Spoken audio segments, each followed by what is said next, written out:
Greetings, my fellow knights. Tonight we listen to the timeless stories of the Native American peoples, where nature, spirits, and wisdom shape the heart of legend.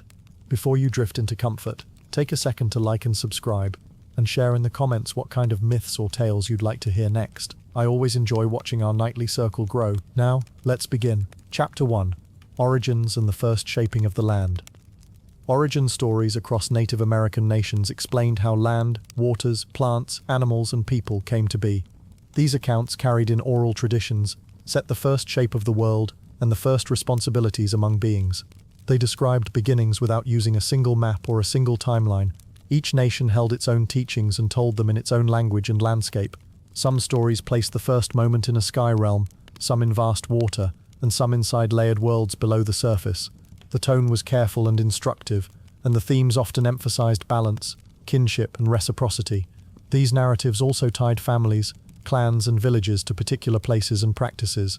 They framed why certain foods were planted, why certain ceremonies were held, and why animals and people related as they did. The focus here rested on those beginnings, told with respect for regional differences and the distinct voices of many peoples. Settings in these stories were not bound by later borders or clocks. Many accounts began before measured time, when the world was water and only animals and spirit beings moved across it. Others started above, in a sky world with trees and light, or below, in a sequence of underworlds with narrower spaces and dimmer light. The northeast woodlands, with their rivers and lakes, held images of islands rising on the back of a turtle. The Pacific Northwest coast, with deep forests and strong currents, carried a world of mist and tide where a creator-trickster handled the elements. The Great Plains opened wide under a long sky, and stories there often described the first order of wind and bison. The southwest deserts and mesas shaped emergence and migration accounts aligned to springs and cornfields. The exact age of these stories was unknown. Keepers adapted details to seasons, audience, and context, and they linked settings to the lands their communities walked each day. The figures at the center of these accounts varied by nation and purpose. In Haudenosaunee traditions, Sky Woman fell from the sky world and brought life to a new earth, helped by water animals and turtle. Among the Anishinaabe, Nanabojo, a culture hero and transformer, shaped shorelines and taught ways to live. Along the northwest coast, Raven, a creator-trickster, acted to bring light, water, and other essentials into the world. In Plateau and Great Basin regions, Coyote often appeared as a maker of features and a teacher whose missteps also warned listeners. Among the Hopi, Tower, the Sun, and Spider-Woman brought beings into existence and guided them to this world. In Diné traditions, First Man and First Woman organized the first home after emerging from earlier worlds, while Changing Woman later sustained life and gave birth to the hero twins, Monster Slayer and Born for Water. In Cherokee teachings, Selu, the Corn Mother, brought staple food and instructed on its care. In Mi'kmaq stories, Glooscap formed islands and shores and established relations with animals and winds. Each figure sat within a network of kin, helpers, and rivals, and their actions connected the first world to daily conduct. The sequence of events in many Northeastern and Great Lakes versions began with water and a fall. Sky Woman descended from the sky world and landed on the back of Turtle. To make land for her, animals dove to the depths to bring up soil. Muskrat succeeded, though at great cost, and a small amount of earth spread across Turtle's back until it became an island that grew into a continent. Sky Woman bore a daughter, and the next generation continued the shaping of vegetation and animals. Among the Anishinaabe, a great flood came later, and Nanabojo survived in a canoe with animals. He sent diving creatures down. Again, Muskrat brought mud to the surface, and Nanabojo spread it on Turtle's back to remake the land. On the northwest coast, a different beginning unfolded when Raven found the world in semi-darkness. He sought the light kept by a sky chief. By trickery and persistence, Raven gained the light and set the sun, moon, and stars in their paths. He also released fresh water, which came to flow as rivers and creeks. In these events, the First Order was established, and the behaviors of animals and people took shape by observing the actions of their elders and companions. Other accounts showed regions being formed by journeys and trials. Coyote traveled across plateaus and river valleys, leaving behind hills, falls, and rock forms. Sometimes he made the world safer by setting boundaries for dangerous beings. Sometimes his own errors created hazards that taught caution. Nanabojo adjusted coastlines and named animals, making treaties with them and setting rules for hunting and sharing. Raven distributed salmon and taught practical skills, though his hunger and selfishness also caused trouble that listeners remembered. These stories showed a world formed not in a single act but through many interactions, with cooperation and mistake both playing roles. The outcomes included not only land and light, but also early laws. Sharing, generosity, restraint and gratitude were woven into scenes of diving animals, tricksters and island making. By the end of these sequences, rivers had directions, the sky had its lamps, and humans had early patterns to follow. In the southwest, beginnings often unfolded through emergence and migration. Hopi accounts described Tawa bringing forth beings and Spider-Woman caring for their growth. People lived in earlier worlds, each one marked by a certain quality. They rose through an opening to reach the present world when conditions required a change. They emerged near a sapapu, a place of connection recalled in ceremonies and architecture. Guidance came through instructions on planting, conduct and community life. In Dene teachings, first man and first woman journeyed through a series of worlds, each with its own beings and rules. After a crisis, they moved upward, carrying sacred knowledge and sacred objects. In the present world they established a home, set the directions, and restored order through ceremonies. Later, Changing Woman came into being, and cared for by the holy people, brought renewal. She bore Monster Slayer and Born for Water, who travelled across the land to confront harmful monsters. By removing these dangers, the twins made space for people to live. Their actions set examples for courage and balance, and their stories linked to ceremonies that renewed harmony. Southeastern and Northeastern traditions added teachings about food and reciprocity. Among the Cherokee, Salu provided corn and taught how to plant, harvest and store it. Her passing became part of the lesson about respect and continuity. The first plantings followed specific instructions, and practices of gratitude surrounded each step. In Wabanaki country, Glooskap shaped coastlines and islands, befriended animals, and taught methods suited to tide and forest. On the plains, accounts described how bison and people entered into an arrangement that required correct hunting and use. The Lakota held stories about first forces and the ordering of the world, though details varied by community. A neutral summary covered shared themes of kinship with land and the centrality of ceremony. Under these teachings, people learned not only origins but also duties. Fields, rivers, mountains and winds were not just backdrops, they were partners in a living agreement. The outcome of these accounts was a world set in motion, and a set of practices that kept it steady. Variations in these narratives were expected and respected. Versions differed by nation, clan, village and storyteller, and details shifted with time, setting and purpose. Some accounts were meant for particular seasons, and some were held by certain families. Recordings by outsiders captured only parts, and the conditions of collection affected what was written down. The exact beginning places of many versions were not documented. Despite these limits, consistent themes ran through many regions. The world started with relationship, creation was a process, and responsibilities followed from the first acts. The pace of the old time moved steadily, and each scene left a trace in land and custom. With these origins set, communities recognized their places within a wider order and carried the stories forward with care. Chapter 2. Raven Brings the Light. Raven Bringing the Light to the World stood as a well-known story along the northwest coast.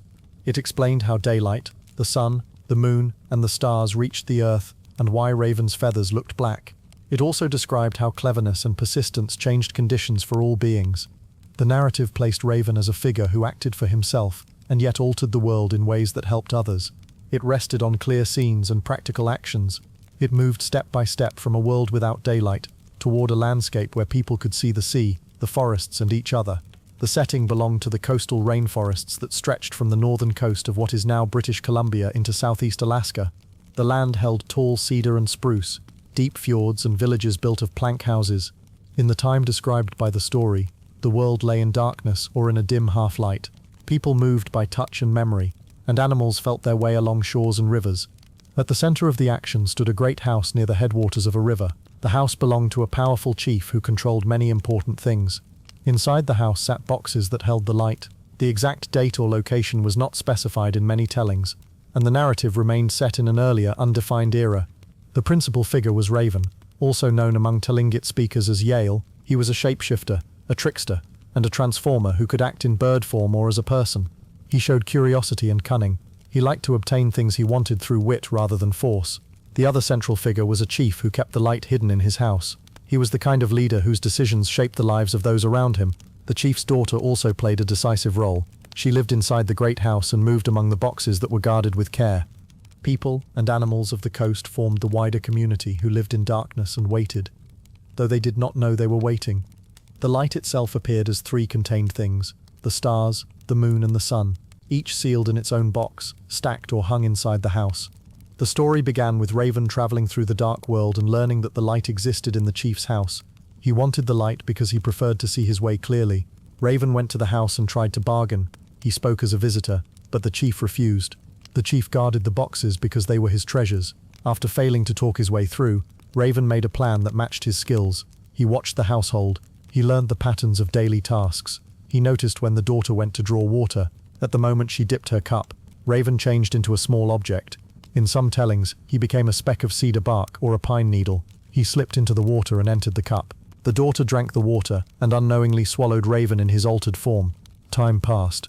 The daughter became pregnant and later gave birth to a child. There was no husband. The grandfather, the chief, saw the baby and accepted him with affection. The child grew quickly and became the favorite of the household. The chief, as a grandfather, indulged the child's wishes. The child cried for playthings and was given many ordinary items, but he did not stop crying. He crawled toward the bright boxes and reached for them. The chief withheld them, but the mother pleaded. Gradually, the chief relented. He brought the smallest box first. The child rolled it across the floor, and the household watched him. In some versions, he accidentally loosened the lid. In others, he worked at it with intention. When the lid opened, small lights scattered out and flew up to the sky, becoming the stars. The house darkened again. The child cried and reached for the next box.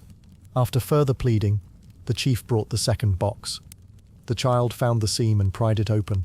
A larger light rose and became the moon. The room grew softer with its glow. The child then wanted the last box. The chief hesitated. He held it tightly. He knew it held the strongest light. The child cried and would not stop. The mother spoke to the chief until he relented one more time. The child took the largest box and sat near the hearth. He opened it a little, and a sharp brightness shone through.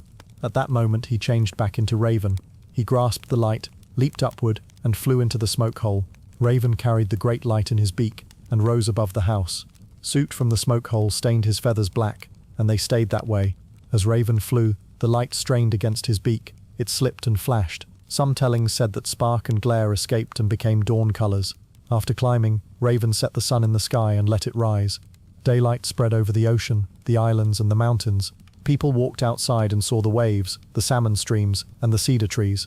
Animals adjusted to the new brightness. Owls went to the shade. Ravens showed their black feathers in full light. The chief looked up and saw what had happened. He could not call the light back. The sun made a regular path across the sky, and the moon and stars kept their places. The world changed from a place of touch and sound to a place of sight and color. Raven flew on, satisfied with his cleverness. He had acted to please himself, yet the result improved life for all the beings who needed light.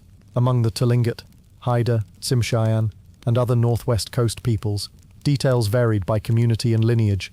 Some versions placed the house at the head of the Nass River. Some named different objects for Raven's transformation. Some had the child receive the boxes in a strict order, while others changed the sequence. In certain tellings, Raven released fresh water from a separate container and shaped river mouths with his beak. Storytellers did not always agree on the chief's personal name. Art on house fronts, poles and boxes often showed Raven holding a luminous disc, while the human child form appeared nestled between talons. The story worked as an origin account and as a record of Raven's character. It settled into the memory of the coast as the explanation of how day, night and the black-feathered raven came to be. Chapter 3. Monster Slayer and Born for Water. The hero twins of the Navajo, known as Monster Slayer, Nye Nezgani, and Born for Water, Toboyashini. Their story described how a dangerous world became safer for the Diné, the Navajo people, through courage, guidance, and ritual knowledge. The twins confronted the Anaye, a class of destructive beings whose harm threatened ordinary life. Their struggle explained why certain perils receded, why some remained, and how people learned to live within limits set by sacred law. The narrative also linked families, clans, and ceremonies to the deeds of early figures. It described relationships among the holy people, ancestral beings whose instructions guided conduct and ritual. The twins' path presented a template for perseverance and careful obedience to teachings. Their story also connected the Earth's landmarks to events that were remembered in songs and prayers.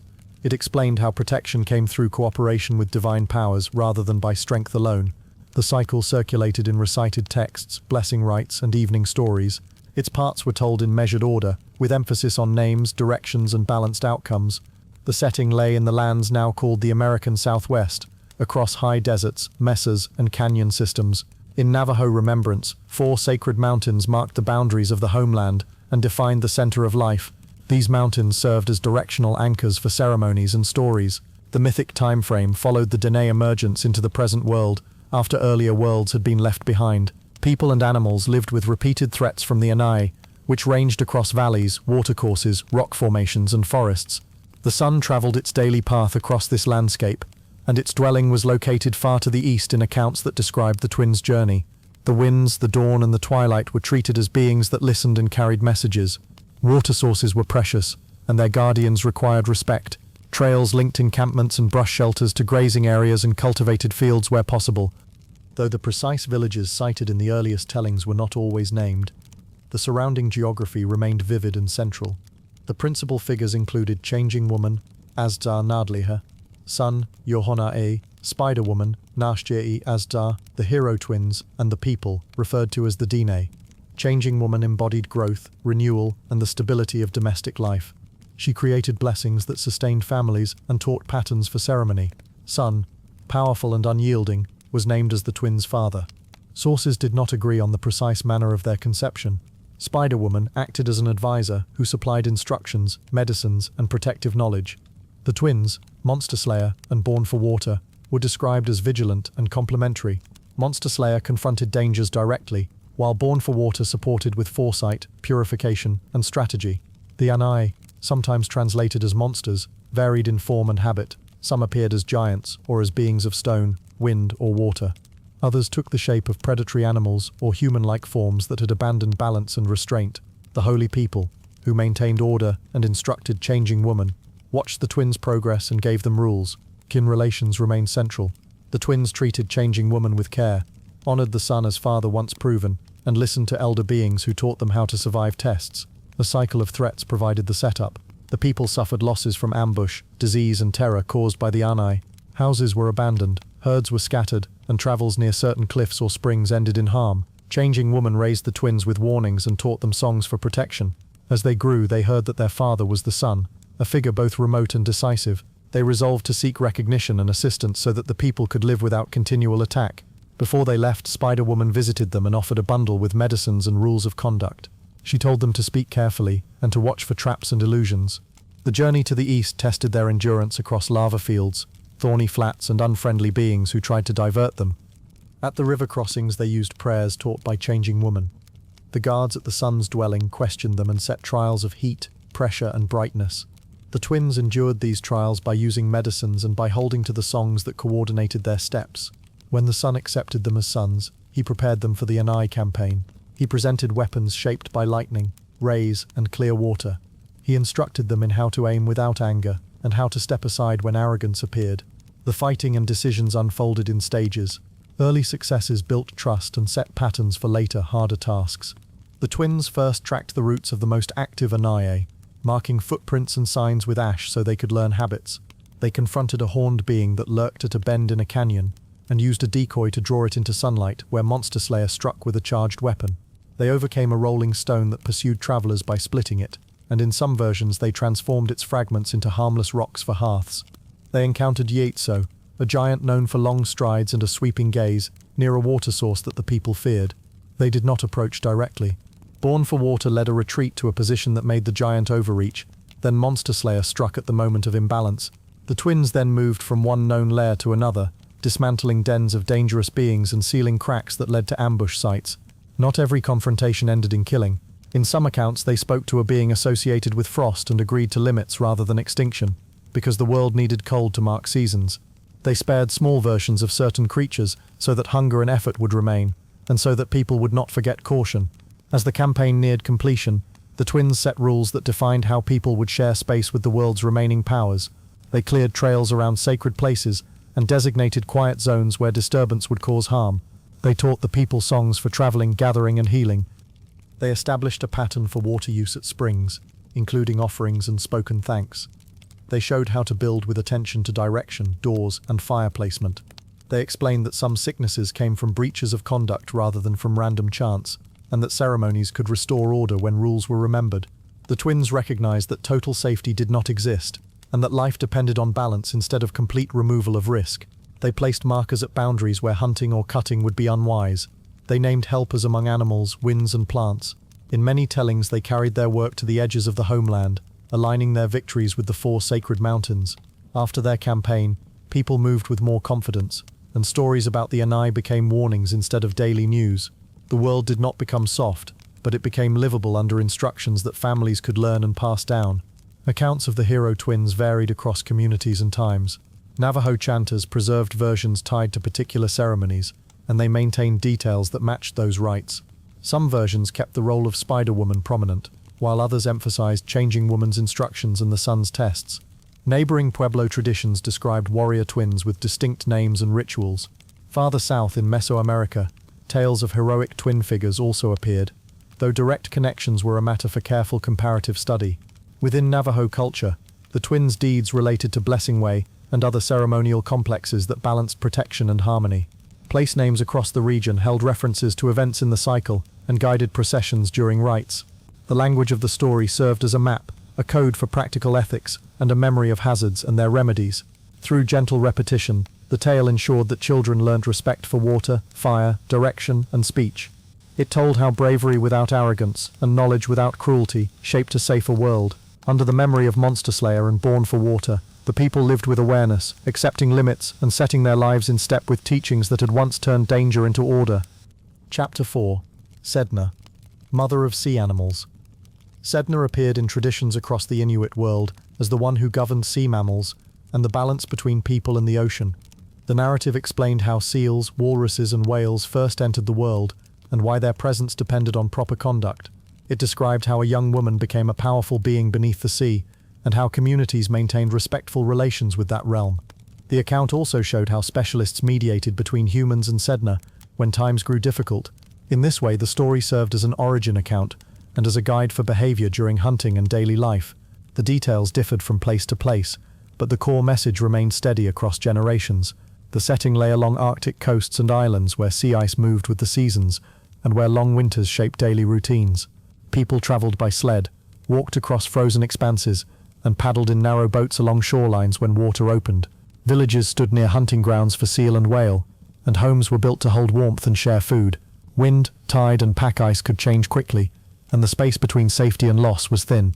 The time frame stretched back beyond written records and continued into the period when visitors from other regions arrived.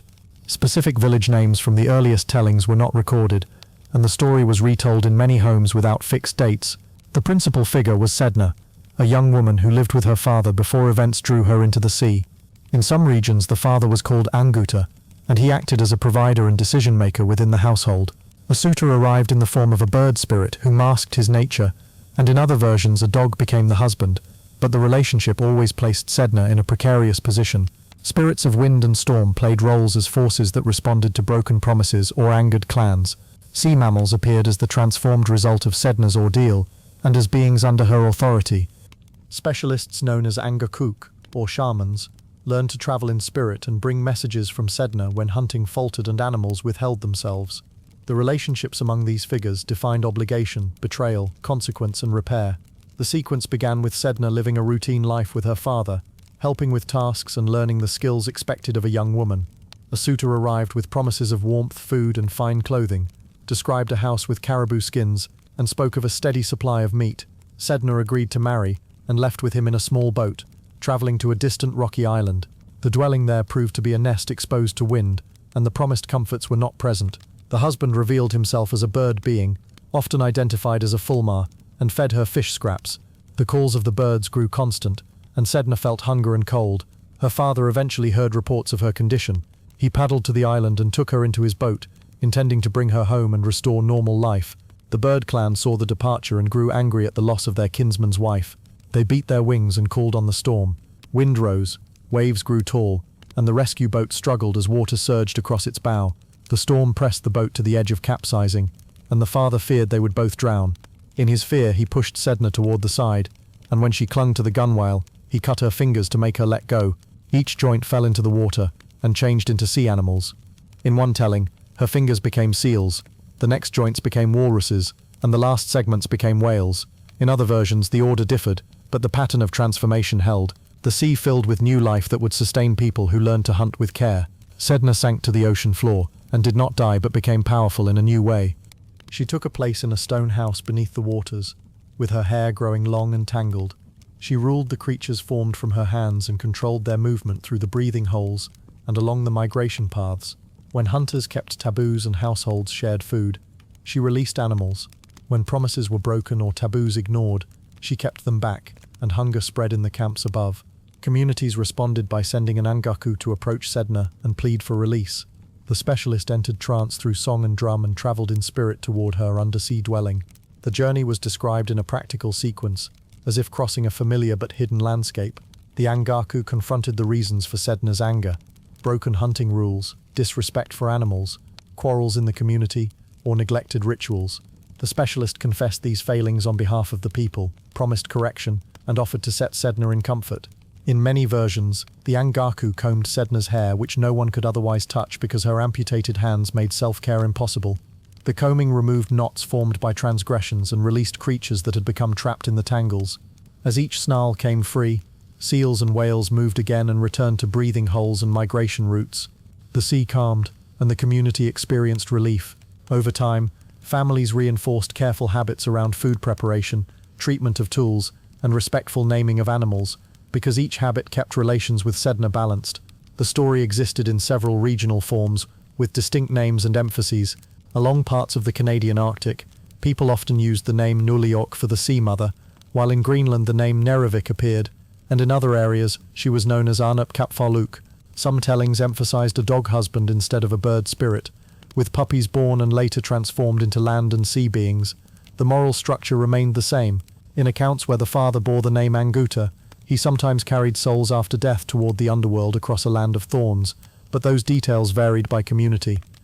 After contact with missionaries, some stories adapted new language to describe sin and forgiveness. Yet the central role of the Sea Mother and the practice of hair combing by the Angaku continued in many places. Through all versions, Sedna's presence beneath the ice explained the animals on which life depended, and the steady conduct expected when living at the edge of the sea. Chapter 5. White Buffalo Calf Woman and the Sacred Pipe. The Lakota told of White Buffalo Calf Woman as the bringer of the sacred pipe and the teachings that ordered life. The account stood at the center of community ritual and ethics. It explained how ceremony joined people, land, animals, and the powers of the sky in a steady pattern. The story emphasized respect, balance, and responsibility. It described how a sacred visitor formed a bond between the Lakota and the Buffalo Nation, and set out a path to live in right relation. In this way, it presented a charter for conduct as much as a narrative of a single visit. The details shaped how families prayed, how leaders spoke, and how camps faced the winds of the plains. The lesson was that the gifts were lasting, and the duties were continuing. The setting lay on the northern Great Plains in an undated time. Camps stood near river bends, with cottonwoods for shelter and water within reach. The land rolled out in grass and low hills, and bison herds ranged with the seasons. People moved with the buffalo, set tipis in a circle, and marked trails by stars and landmarks. Winters could be harsh, and summers could be dry. In the period described, the people faced scarcity. The herds were distant, and meat ran low. Families waited for news each dusk as smoke thinned over the camp circle. The time of year was not stated, and the sky in the story remained a neutral blue arc that held the same constellations seen by many generations. The principal figure was White Buffalo Calf Woman, named in Lakota as Puta Sang Wing, a sacred person who came as a messenger and teacher. The people were identified as Lakota, who were one of the Sioux-speaking nations of the plains. Their leader and council managed the camp, while a respected holy person guided ceremonies and dreams. At the edge of this account stood two young hunters or scouts, sent to look for game and signs. The relationship between the visitor and the people was one of gift and instruction. The visitor brought a bundle and knowledge. The people received and agreed to keep these gifts with care. The Buffalo Nation appeared as more than human kin, whose bodies sustained the camp, and whose presence was joined to the people's survival. The powers of the directions and the great mystery, known in Lakota as Wakan Tanka, were present as guiding forces. The central object was the Chanumpa, the sacred pipe, which became the heart of prayer and treaty. The account began with hunger and worry. The council asked two young men to scout the country ahead. They walked over low ridges and along shallow draws, watching for tracks and dust. On an open stretch they saw a figure approaching. The figure was a woman, and she carried a bundle. Her clothing and presence were described as pure and ordered. One of the men felt respect and stood still. The other did not restrain himself and stepped forward with desire. White Buffalo Calf Woman spoke calmly to them. She warned the man who had acted wrongly. A cloud or mist formed, and when it lifted the man was gone, leaving only a small heap of bones. The other man bowed his head. She told him to return to the people and prepare for her arrival. He ran back across the hills, reported to the council, and the camp arranged a place of welcome. The people erected a lodge as instructed, lined it with sage, and readied water and tobacco. The visitor entered with measured steps, carrying the bundle close. Inside the lodge, she unwrapped the bundle and revealed the sacred pipe. It was carved and adorned, with a bowl and a stem, and symbols that connected buffalo, earth and sky. She held the pipe and demonstrated how it should be lifted and pointed, first to the sky, then to the earth, and then to the 4 directions. She explained that each gesture bound the people to Wakan Tanka and to all their relatives, including animals, plants, winds, and waters. She told the leader to take the pipe and keep it with reverence. She taught prayers in order and clarified roles in the ceremony. Then she described ways of living that honored the gift. She spoke of treating food with care, using all parts of the buffalo, and keeping promises. She explained that the pipe would be present when leaders made peace and when families healed grief. She said that as long as the people kept these ways, the herds would return and relationships would remain balanced. The council listened, and the camp observed the forms she taught, moving slowly so no part would be lost. Her instruction continued through a series of rites that organized life from birth to death. She showed how to cleanse the body and the mind with hot stones and steam in a sweat lodge, which the Lakota later named Inipi. She explained the practice of seeking a vision alone on a hill, a rite later called Hamblikiapi, where a person learned personal responsibilities. She indicated how families could make kin ties between bands through a rite later known as Humglakapi, and she marked the renewal of community life in a gathering later called the Sun Dance, or Waiwanyag Wachipi. She taught how to care for the spirit of one who died, a rite later remembered as keeping of the soul, and she mentioned rites concerning youth and play that taught balance and alertness, later named by elders with specific Lakota terms. The number and names of these rites varied in different teachings, but the structure aimed to hold people steady through the cycle of seasons and generations. When she had completed her instruction, she said her work was finished for that visit. When it was time to leave, she walked to the edge of the camp and turned back once. She promised that the sacred pipe would remain as a living link, and that the people's prayers would travel along its stem. Some accounts said she told them that a difficult time would come, and that a sign would appear. Then she rolled on the ground and changed form. She became a buffalo calf, and changed color in a sequence associated with the sacred directions in Lakota teaching. In each form, she showed that the Buffalo Nation and the people shared one fate. She trotted away over the rise and disappeared from view. After her departure, the scouts saw dust on the horizon, and herds returned to the plains. The people followed the buffalo again, set camps with renewed order, and continued to use the sacred pipe. An elder became the keeper of the pipe, and carried the responsibility for its protection. The bundle was opened only on proper occasions. Stories said that later, when a white buffalo calf was born, families understood it as a sign that teachings remained active, though the details of such signs varied among tellers. The Lakota, Dakota, and Nakota told this account in related but distinct versions. The name Putezang Wing appeared with different spellings, and some communities translated her name as White Buffalo Woman, while others said White Buffalo Calf Woman. The list of rites she taught was not identical in every telling. Some elders named 7 sacred rites and provided the Lakota terms. Others counted them differently, or gave more detailed outlines only in private settings. The figure of Wakan Tanka was described with care, and people used different words to speak of the great mystery depending on dialect and context. The sequence of early keepers of the sacred pipe remained part of oral tradition. Related Plains nations such as the Cheyenne and the Arapaho held their own pipe traditions and renewal ceremonies with points of resemblance and difference. Over time, the story stayed in circulation as a guide to behavior and as a source of comfort during change. It continued to link the people, the buffalo, and the wide sky in a patient circle of obligation and respect. Chapter 6. The Peacemaker and the Great Law of Peace. The Haudenosaunee Great Law of Peace described how 5 neighboring nations ended cycles of war and created a council that guided decisions for generations. The narrative centered on a figure called the Great Peacemaker, remembered as Daganawida, and on an orator named Hiawatha, who carried the message into villages and longhouses. The account explained the formation of the Haudenosaunee Confederacy, known later to outsiders as the Iroquois Confederacy, and it presented a model of governance built on consensus, clan responsibilities, and ceremonies that honored grief and restored clear thinking. The account appeared in many versions across the nations, but its core structure remained steady. It began with division and fear, moved through journeys and persuasion, and ended with a council fire kept at the center.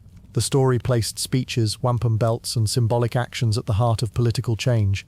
It traced how law and ritual worked together to turn anger into restraint, and to turn isolation into a shared house. The setting lay in the woodlands south and east of the Great Lakes, across river valleys and lake shores where longhouses stood near cornfields and forests provided game. The time was set before sustained European colonization, with no fixed calendar date preserved in oral memory. Some communities placed the event several centuries before the 17th century, but exact years were not known. Seasons framed the movement of people, and lakes like Ontario and places such as Onondaga Lake appeared in the episodes. Villages stood along the Mohawk River, and trails connected Wanada, Onondaga, Cayuga, and Seneca homelands. Canoes moved along rivers, and footpaths wound among hardwood forests and wetlands. The geography shaped the travel described in the narrative, and the longhouse set the domestic and ceremonial backdrop. The political landscape featured separate nations whose towns sometimes fought and sometimes traded. The account treated this region as both a stage and a teacher, with the woods and waters outlining the routes of the messengers. The principal figures included Deganawida, remembered as the Great Peacemaker, and Hiawatha, remembered as a skilled speaker who carried the message. Tadodaho, identified as a powerful Onondaga war leader, stood as the most resistant figure, and his change marked the turning point. A woman named Jikonsaya, often called the Mother of Nations, offered counsel and hospitality, and her house became a station for peacemaking. The 5 nations at the center were the Mohawk, Oneida, Onondaga, Cayuga, and Seneca. Their leaders, later called chiefs or sachems, were chosen through clan lines, with clan mothers holding the authority to nominate and remove them. The Onondaga held the central council fire in the final arrangement. Wampum workers strung shell beads into belts that recorded laws, speeches, and agreements. Messengers carried these belts as proof of words spoken, and as reminders of obligations. Each person's role fit into a system that balanced persuasion, ceremony, and responsibility. The relationships among the figures moved from suspicion to cooperation as the message gained acceptance. The account began with years of fear and revenge. Feuds had broken families, and villages fought for safety and honor. According to the narrative, Diganawida resolved to carry a plan for peace that required courage and constant explanation. He set out across the lakes and along forest paths, visiting houses and speaking to people who had grown used to raids. Some versions described him meeting Hiawatha, who had suffered losses and carried sadness that clouded his mind. The two became partners in purpose. Hiawatha's strength with words and Daganawatha's steady vision joined to form a message that addressed grief as the root of violence. They introduced condolence rituals to dry tears, clear throats, and restore minds, using strings of wampum to mark each step. They brought this message first to the Mohawk, whose acceptance showed that the path forward was possible. They then traveled to the Oneida and Cayuga, speaking with leaders and clan mothers and listening to concerns about safety and trust. Along the way they met Jikonsase, who welcomed them and offered guidance. Her support helped lend hospitality and structure to the travels. As the message spread, one strong opponent remained.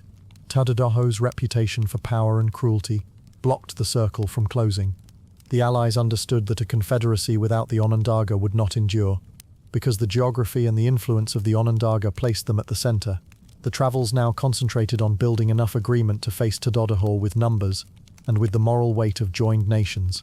By then the Mohawk, Oneida, and Cayuga had agreed to the plan, and the Seneca were approached with care.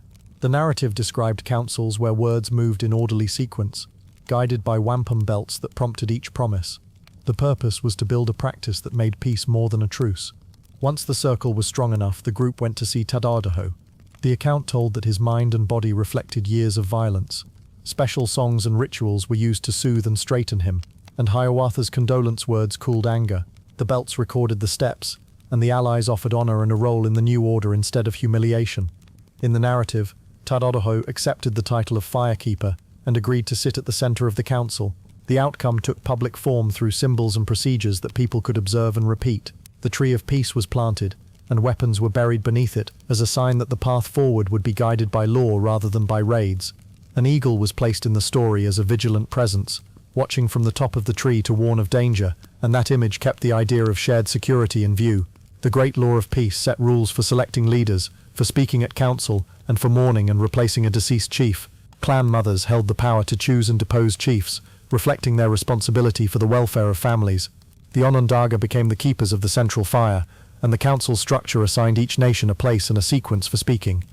Wampum belts that carried specific clauses and histories were entrusted to named keepers, and recitations of the law trained new generations.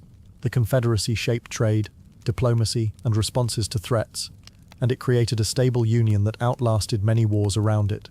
In later centuries, the Tuscarora joined, and the Confederacy became known as the Six Nations. The Great Law continued to be recited in ceremonies that combined memory, law, and grief healing. The narrative closed with governance anchored in councils and shared obligations, and communities used it to guide decisions in changing times. Many versions of the Great Law appeared across the Haudenosaunee nations, with differences in names, order of events, and symbols. The language of the recitations varied by nation, and some details were remembered differently. Exact dates were not preserved in a uniform way, and scholars assessed the timing through oral testimony and early colonial records.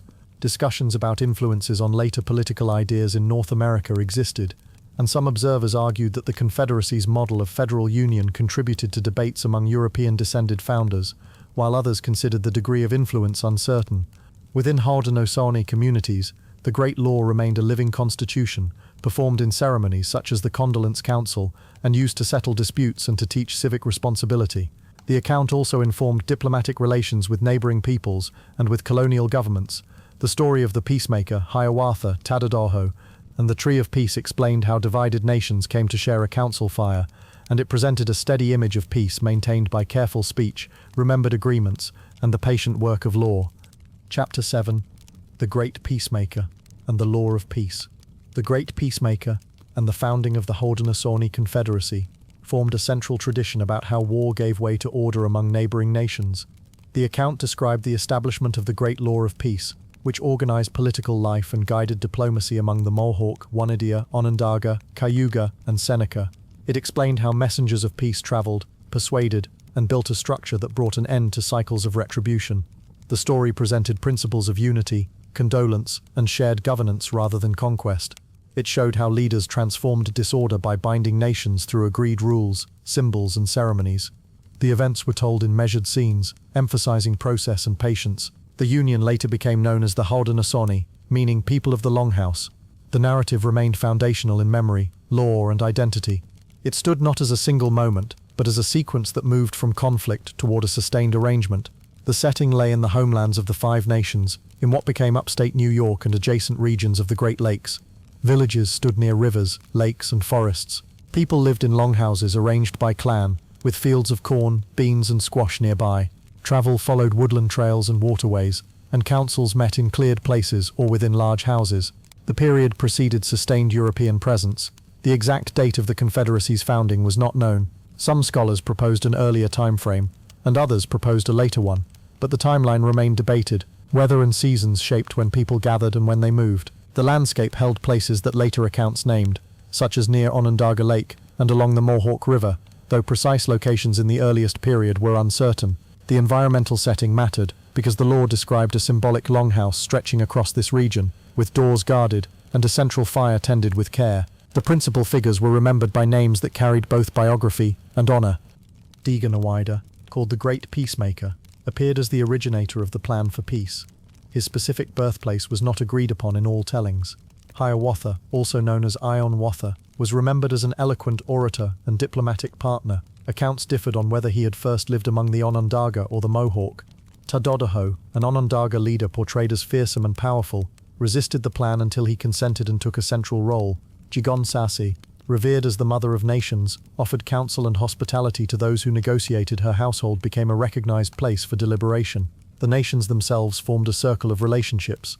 Mohawk guarded the eastern door, Seneca the western door, while Oneida and Cayuga held the sides and the Onondaga tended the central fire. Clan mothers held authority in selecting and advising chiefs, and they maintained balance within lineages. The web of kinship and duty anchored the personalities within a system based on titles that continued beyond individual lives. Before the Union, warfare and vendettas unsettled the region. Families mourned losses through practices that could lead to renewed violence, and leaders contended for influence without a common framework.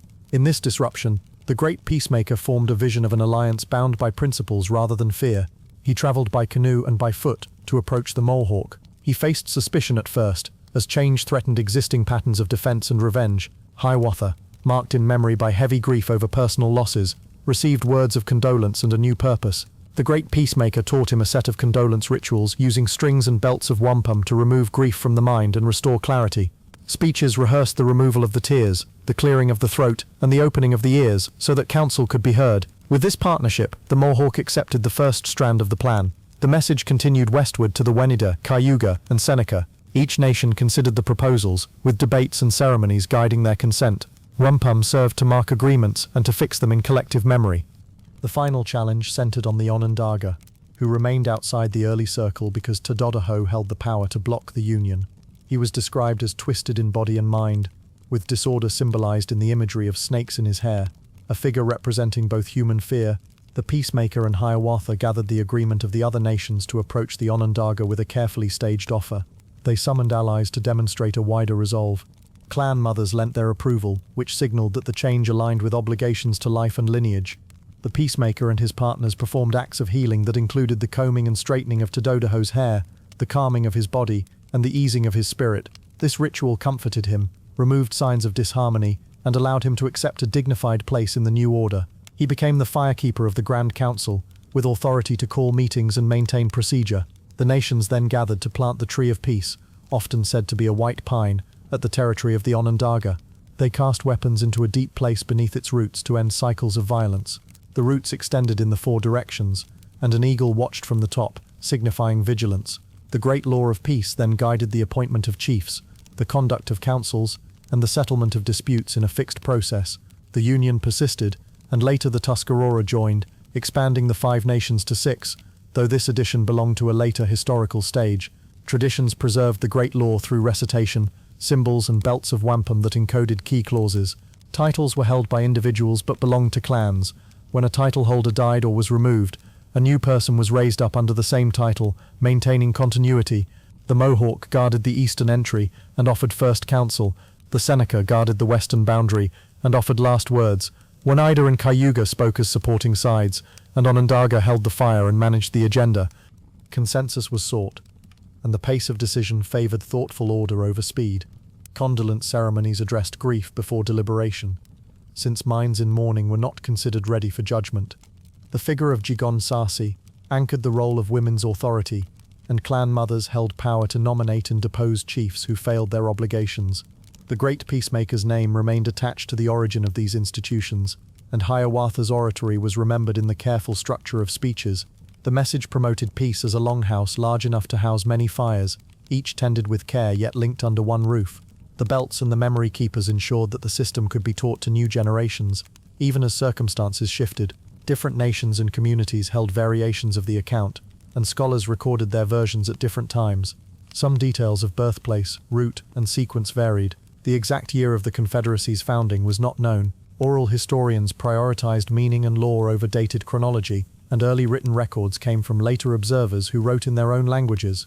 Despite these differences, the central pattern of transformation, union, and law remained consistent. The great law of peace influenced later diplomacy with other nations and with colonial governments, and it shaped a political identity that endured wars, migrations, and legal challenges. The story was told at midwinter ceremonies, at councils, and at times of renewal. It framed the ideals by which leaders judged themselves, and by which the people understood their duties. In calm rhythm, the memory of the peacemaker's journey and the Tree of Peace steadied the narrative of the Haudenosaunee through changing times. Chapter 8. The Great Law of Peace and the Longhouse of Nations. The founding story of the Haudenosaunee Confederacy explained how a message of peace ended cycles of war and brought 5 nations into one longhouse. The tradition centered on the peacemaker, named Deeganawida, and his speaker, named Hiawatha. It told how they visited the Mohawk, Oneida, Onondaga, Cayuga, and Seneca, and persuaded leaders to meet in council instead of battle. It described the great law of peace, a body of principles that guided governance, diplomacy, and ceremony. It also explained the roles of clan mothers, orator chiefs, and the firekeepers of council. It served as a constitutional story, setting out shared values and political structure in memorable images and events. It presented a clear, steady path from turmoil to order. It was retold in many communities, with variations in details, names, and emphasis. Its central purpose remained the same. It described how agreement and mutual respect built strength without force. It placed the work of healing and remembering alongside the work of speaking and deciding. It set the Longhouse as a symbol for unity. The events took place in the northeastern woodlands, long before European settlement. The landscape consisted of broad river valleys, long lakes, and dense forests. Villages clustered along waterways and fields. Longhouses stood in rows inside palisaded towns. Seasonal rounds shaped work and travel. Fishing, cultivation of corn, beans, and squash, and hunting filled the year. Trails linked communities through forests and along ridges. The setting shifted as the messengers traveled. They crossed waters by canoe. They walked forest paths to reach council fires. The story placed a final gathering at Onondaga Lake, in the heart of the central fire. The time was not given in precise dates. Oral historians described it as the time when disputes among the nations had grown severe and constant. The absence of outside influences marked it as a pre-contact era. The forest environment, the lakes and the winds of winter and summer formed the natural backdrop for the words of peace. The principal figures stood out clearly in the tradition. Degana, called the Peacemaker, was remembered as the originator of the plan for peace. He was described as calm and firm, and as one who used symbols and actions to teach. Hiawatha was known as his speaker. He travelled with strings of wampum to carry and confirm the message. He was remembered as one who had suffered loss and learned the condolence ceremony, which soothed grief and restored clear thinking. Tadodaho was known as a feared leader of the Onondaga, distorted by rage and power, and later as the name of a chief who kept the fire of counsel and guarded the law. Jaconsa, often called the Mother of Nations, was described in many versions as a woman of great wisdom who supported the plan and counseled leaders on the roles of women and men in governance. The 5 nations were the Mohawk at the eastern door, the Oneida, the Onondaga at the central fire, the Cayuga, and the Seneca at the western door. Clan mothers selected and advised the orator chiefs, called Hoyane. Wampum belts recorded agreements and reminded speakers of the correct words. The relationships among these figures showed a balance of vision and speech, counsel and consent, and strength and restraint. The message began with a clear proposal. The 5 nations would stop making war upon one another and would join in a league bound by counsel and law. Deganawida and Hiawatha tested communities with demonstrations that made ideas visible. One demonstration involved tying several arrows together to show that unity created strength that no single arrow could match. Another involved boiling water to show transformation through patience and method.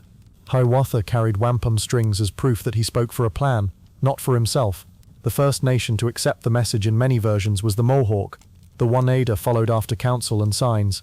Jiconsa provided hospitality and offered guidance on the place of clan mothers in selecting leaders and ensuring accountability. The messengers urged the selection of chiefs who would be patient, truthful, and self-controlled. They described a longhouse large enough for 5 hearths, with doors at east and west, and a central fire. They explained that each nation would be a family within that house, keeping its own counsel while agreeing to a common fire for matters of shared concern. Resistance remained strongest at the Onondaga towns under Tadodaho. Stories described Tadodaho as twisted in body and thought, with hair like snakes which symbolized disorder and dangerous power. Deganawida and Hiawatha visited other nations first to build strength for the final approach. As they prepared to face Tadodaho, the condolence ceremony was set out in full. It cleared the minds and soothed the hearts of mourners through a series of speeches and gestures, often accompanied by wampum strings. The messengers explained that grief clouded judgment, and that counsel required clear minds. When enough nations had agreed, the group moved toward Onondaga. They brought leaders, wampum, and the authority of previous consent. The approach to Tadodaho was steady and composed. They offered healing words and the promise of a role of honor as keeper of the central fire.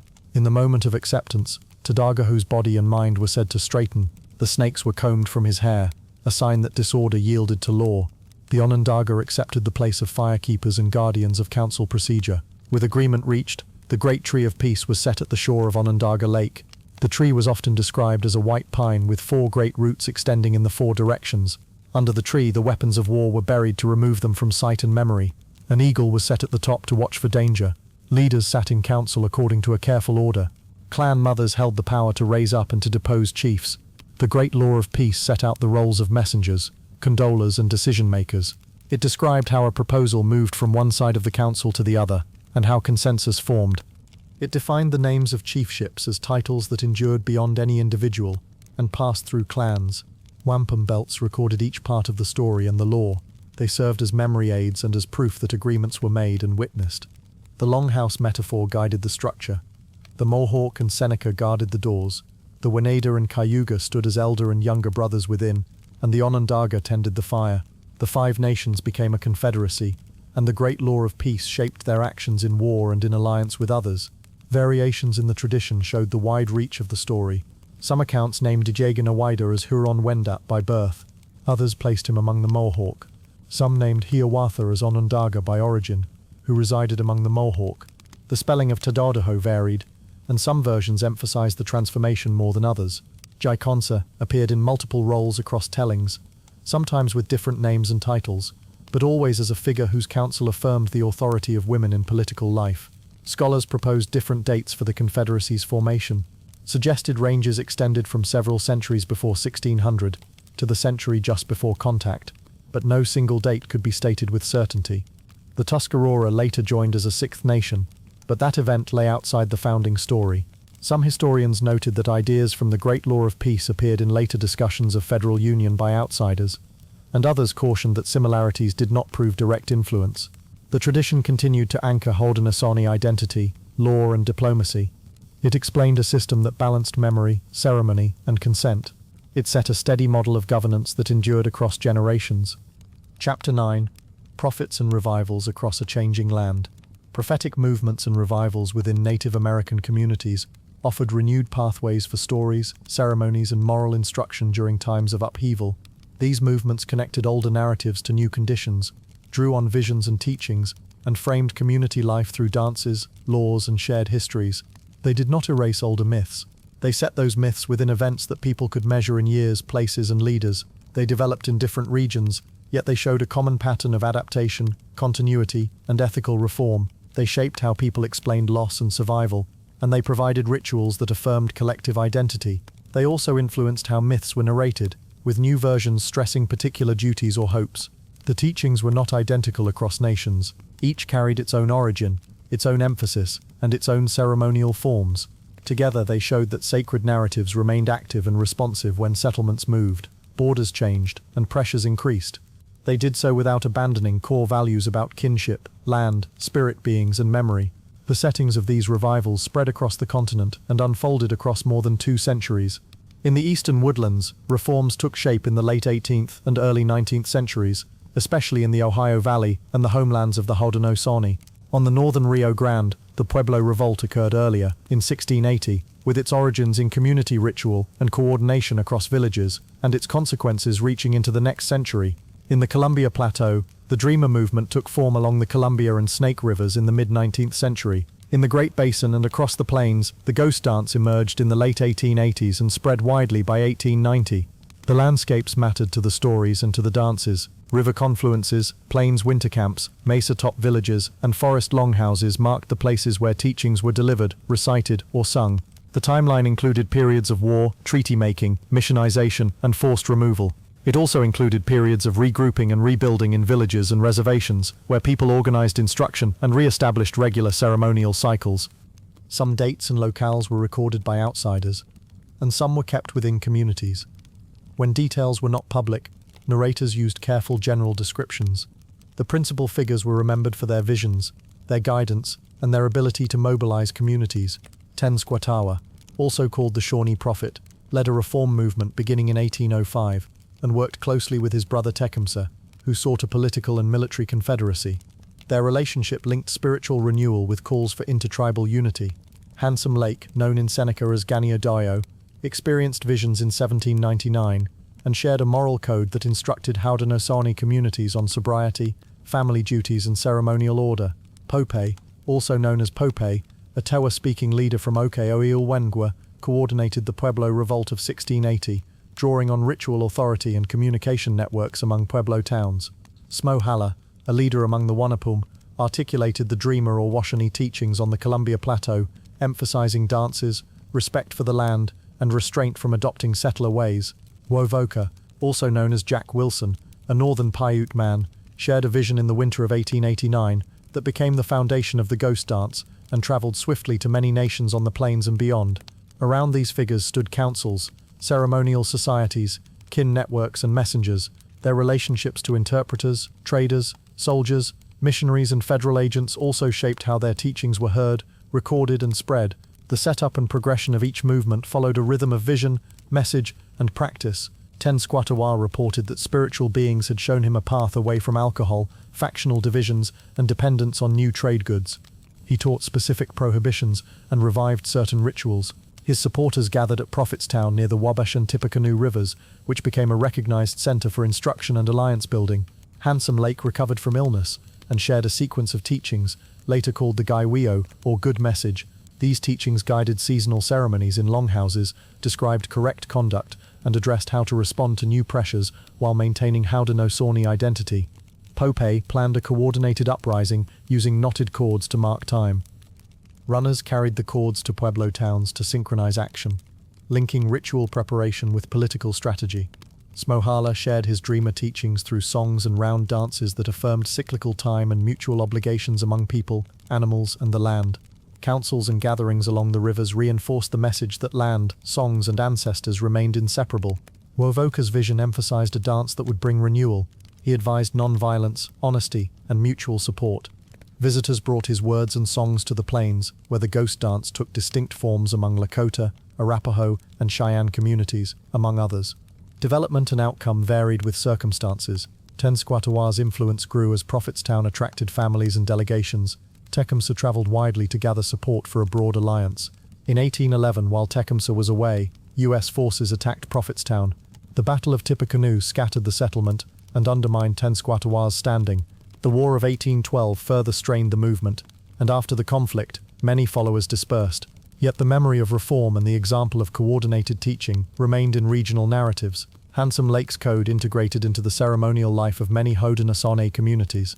It was recited annually and set standards for conduct while preserving and reordering longhouse ritual. It continued to be transmitted, with careful stewardship by recognized holders. Pope's revolt expelled Spanish authorities and missionaries from the Pueblo world for 12 years. Towns restored Kiva observances and addressed internal governance according to their customs. When the Spanish returned in 1692 under new policies, Pueblo communities negotiated survival, retaining core ritual structures and memories of the revolt. Smohala's dreamer movement resonated across the plateau. Yakama, Nez Perce, and other neighbors engaged with its songs and dances in different degrees, even as reservations narrowed access to traditional fishing and gathering places. The teachings emphasized continuity, collective discipline, and a refusal to abandon land-based obligations. The ghost dance spread rapidly in 1889 and 1890, carried by letters, emissaries, and new songs. Different nations adapted the dance and its meaning to their histories. Among some Lakota communities, the dance carried hopes for the return of relatives, the renewal of buffalo herds, and freedom from oppressive conditions. Some makers crafted shirts believed to offer spiritual protection. Tensions grew as officials misunderstood the movement and feared an uprising. In December 1890, U.S. soldiers killed Lakota men, women, and children near Wounded Knee Creek. The event ended a season of fear and forced many communities to suspend public dancing. It also left lasting sorrow woven into family and national histories. Afterward, ghost dance songs and teachings survived quietly in some places, while other communities set them aside. Ethnographers collected versions, and some ceremonial leaders guarded them without publicity. Elsewhere, the dreamer movement declined under pressure, but persisted in households and occasional gatherings. Handsome Lake's Code maintained a stable place in longhouse cycles. Memories of Tenskwatawa and Tecumseh remained part of Shawnee, Delaware, and intertribal narratives about unity and caution. The Pueblo Revolt continued to shape how Pueblo peoples told their own political and ritual histories. Each case showed both disruption and endurance, with stories anchoring people through seasons of uncertainty. Variants and cultural contexts shaped every detail in these accounts. Names appeared differently in English, Spanish, and native languages, and translations of teachings varied by interpreter and time period. Some communities shared outlines of visions but kept ceremonial specifics within the circle of authorized participants. Some elements remained unpublished. When a detail was not available, narrators stated the general theme without describing restricted material. Across these movements, the connection between story, dance, and moral order remained clear. The figures and their followers placed old teachings into new frames, selected practices that fit changed circumstances, and marked time with gatherings and recitations that people could remember and pass on. The revivals showed that myths were not fixed tales but living frameworks guiding decisions and sustaining communities. They linked past and present under pressure, and prepared the ground for later forms of renewal that continued into the modern era. Chapter 10. Living Stories. Quiet continuity stories in native communities continued into the modern era as living guides rather than relics. They shaped conduct, tied families to landscapes, and offered explanations for change without losing old meanings. They moved across time by careful teaching, respectful translation, and selective adoption of new media. They were not fixed texts. They remained flexible frameworks held by people who knew when and how to share them. They carried instructions for ceremony, family life, hunting, planting, and addressing the wider world. They also offered ways to heal after disruption, Because of this, the myths survived periods of hardship and entered the present with steady force. Their movement formed a pattern of continuity, renewal, and restraint. The settings for this continuity stretched from reservations and reserves to urban neighborhoods and university classrooms. Story circles gathered in winter lodges across the Great Plains and the Plateau. Longhouses in the Northwest hosted quiet sessions after community meetings. Homes on Hopi mesas, Navajo hogans, Pueblo plazas, and Anishinaabe lakeshores held seasonal retellings. Cities such as Minneapolis, Phoenix, Vancouver, and Albuquerque supported urban Indian centers where elders visited on winter evenings. Archives held recordings made on early cylinders and later tapes, then returned copies to communities. Schools built immersion classrooms. Digital platforms created channels for controlled access within tribal networks. The timeline ran from the late 19th century, through suppression and revival in the 20th century, and into the 21st century's careful sharing. The people who carried this work formed a network with clear roles. Elders were senior knowledge holders responsible for choosing what could be told in public. Storytellers were trained narrators who learned phrasing, sequence, and gesture, and who followed seasonal rules. Language keepers were speakers and teachers who centered each story in its original language and oversaw translation. Ceremonial leaders protected spiritual protocols and separated public teaching stories from sacred narratives. Youth were learners who listened, practiced language, and helped with recordings under guidance. Tribal councils directed cultural policy and supported programs. Cultural departments handled archives, permissions, and visits. Museums and archivists partnered with communities to return recordings and contextual information. Legal advocates worked with councils and cultural departments to restore rights that made stories easier to keep, including access to sites where key events in the narratives were said to have taken place. Once these roles were defined, the network acted in coordination rather than as separate voices. The early modern period brought pressures that changed how stories traveled. Boarding schools removed children from homes and discouraged native languages, so storytellers adjusted by holding smaller circles and teaching in private. Some stories moved into songs and dances that could survive public scrutiny. Anthropologists recorded narratives on wax cylinders and paper notes, sometimes without full context. Elders later reviewed these records and set boundaries on their use. The American Indian Religious Freedom Act of 1978 affirmed the right to practice ceremonies and gather materials, which allowed ceremonial leaders to reconnect stories with places and plants mentioned in them. The rise of powwow circuits provided social spaces where winter teaching stories could be advertised, then told off stage in proper settings. Urban migration created new audiences and needs. Youth in cities met elders through community centers and summer camps, and language keepers adapted lessons to weeknight schedules. A steady pattern formed in which older cycles were preserved while education adjusted to conditions. Change accelerated in the late 20th century with new laws and community action. The Native American Graves Protection and Repatriation Act of 1990 established procedures for returning human remains and associated objects, including ceremonial items linked to story cycles. Councils and cultural departments worked with museums and archivists to identify items and arrange returns. Ceremonial leaders oversaw reburials, and storytellers restored narratives connected to those items. Language immersion schools opened in several nations, including efforts among the Navajo, Cherokee, and Wampanoag, and they placed teaching stories at the center of early literacy. Recording projects digitized old cylinders and tapes, then delivered them back to families. Youth learned to create radio shows and podcasts. Sharing allowed stories in English and in tribal languages, and they credited elders and language keepers as sources. Place names re-entered maps and road signs, and stories tied to those places regained public presence. Co-management agreements near sacred landscapes facilitated access for seasonal ceremonies. In this way, legal and educational developments showed measurable outcomes in the life of the myths. Cultural context framed each step. Many nations held winter as the proper season for telling certain narratives, so digital releases were timed to cold months and then taken down in spring. Stories that involved tricksters such as Coyote, Nanabozo, and Raven were taught alongside caution about misinterpretation, since humor could hide complex instruction. Lakota stories of White Buffalo Calf Woman continued to ground values of generosity and respect, and their sharing followed strict guidance from ceremonial leaders. Hopi teachings of Spider Grandmother remained tied to cycles of planting and weaving, and they appeared in school art projects with limited text.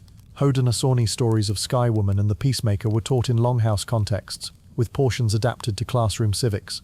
Pueblo dances retained story elements that were not explained to outsiders. Details of restricted ceremonies were not public. Public presentations grew, but restraint remained a constant, so material available to general audiences represented only a portion of the living whole. The long-term outcome was steady resilience with a measured public face. Communities decided what could travel, and what should stay anchored at home. Elders maintained the right to halt projects if protocols were ignored. Storytellers trained apprentices through long periods of listening. Language keepers matched syllables to breath and cadence so that stories felt correct to speakers. Museums shifted from collecting to collaborating, and archivists learned to tag files with cultural permissions. Legal advocates used case law and policy to protect stories where they touched land management, school curricula, and media standards. Youth grew into roles as digital editors and translators under guidance. Regional gatherings displayed art, film, and literature that drew from mythic frameworks without revealing restricted parts. Across decades, the myths did not fade or harden. They continued to move with their people, across lodges, classrooms, and screens, and then back again to firesides and quiet rooms. Variations in practice remained wide, and each nation maintained its own rules. Among Coast Salish communities, protocols at winter longhouses governed who could speak and when, and recordings were made only with permission. Among the Tlingit and Haida, clan ownership of crests and stories was respected in legal and social ways, and public retellings named proper lineages. In Anishinaabe communities, the winter storytelling season structured community calendars, and spring brought a shift to fishing and planting narratives, passed in more private settings. Diné teachers connected the hero twins to moral education, while keeping ceremonial knowledge distinct. Cheyenne and Arapaho storytellers linked star teachings to seasonal travel in a way that helped young people read the sky. Details of internal debates and decisions were not recorded in public sources. These patterns showed complexity and continuity rather than a single model. New creative work stood alongside older forms and drew from them carefully.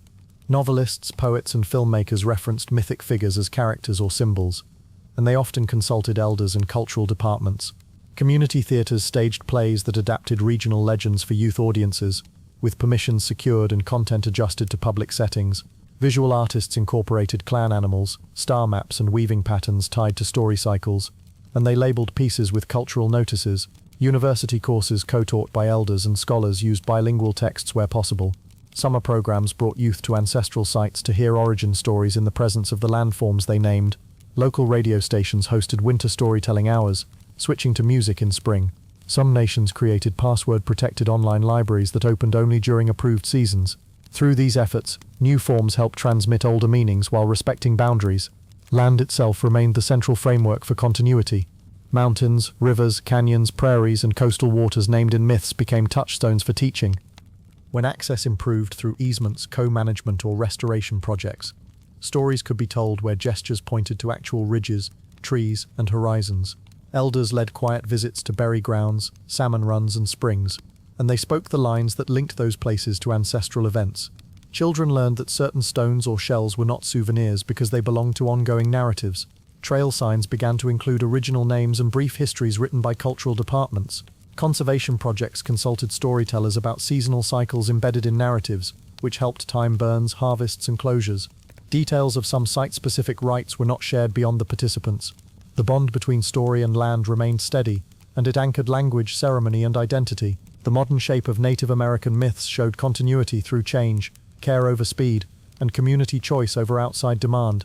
Laws, schools, and institutions formed tools, but people remained the carriers. Roles stayed distinct, and cooperation replaced confusion. Stories moved from hearth to hall to server, and back to hearth, with timing and tone set by those who owned and tended them. Variants continued to reflect the range of cultures and histories across the continent. Some accounts stayed within families, and some reached public ears in winter. Some plots appeared in art, while core teachings remained in ceremony. Details that belonged to closed contexts did not appear on paper or screen. The quiet thread through all of it was the understanding that stories were instructions for living, tied to places and relationships. In this way, the myths endured, and they guided communities forward with steady, careful light. And so, dear knight, our tale comes to an end. May your rest be peaceful, and may dreams carry you to realms of wonder until we meet again.